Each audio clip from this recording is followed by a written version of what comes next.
Мен былтыры ушул жогорку трибунада айттым эле, биз суд кодексин эртерээк кабыл алсак, канчалык эртерээк кабыл алсак, биз ушунчалык Кыргызстанга пайда деп.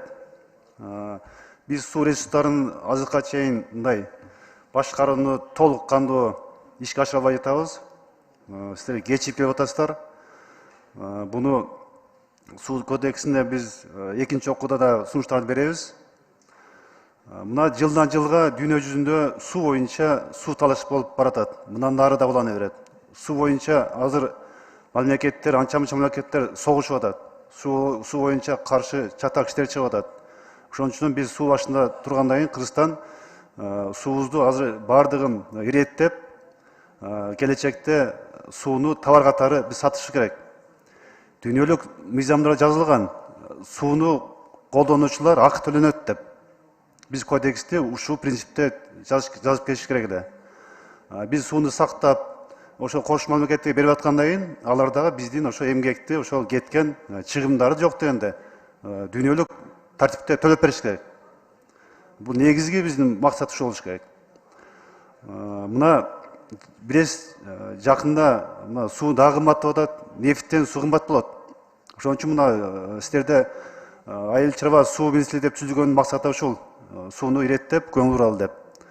Сиз айттыңыз, ушул сууну товар катары кийин ушу кошмо мамлекеттерге сатуу боюнча кодексте кандай принциптерди өзгөлөр киргизип атасыздар? Бизде бул маселени өзүнчө карабасак, бияктан да көп нерсени айта албайбыз го.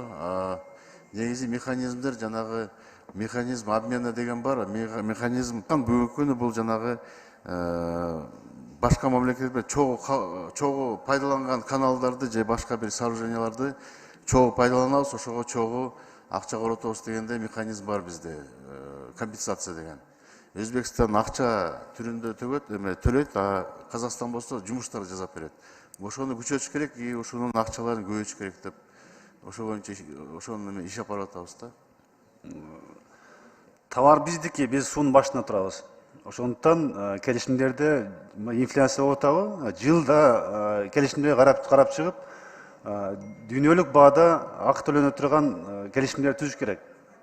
Бул биз айтпасак, алар унчукпай пайдалана берет да. Алар да өзүнүн рычагдарын колдонуп атпайбы?